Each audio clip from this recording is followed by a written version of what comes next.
sa liso ko. Ako'y nag-isip bilang isang bata.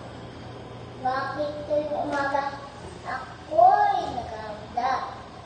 Kinigising ni nanay, nanay mo'y alagad. Gising na, gising na.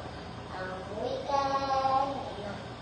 Pagpasok sa eskwela, halos pikit pa ang mata. Biglang tatayo si Charles at babati ng masaya.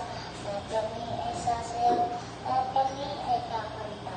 Di mapipigil ang damdamin kay saya. Kaya naman araw-araw sa pagpasok may lilipan. Maraming masik si teacher na hindi may iiwanan. Guguhit, aawit, sasayaw at gagalaw.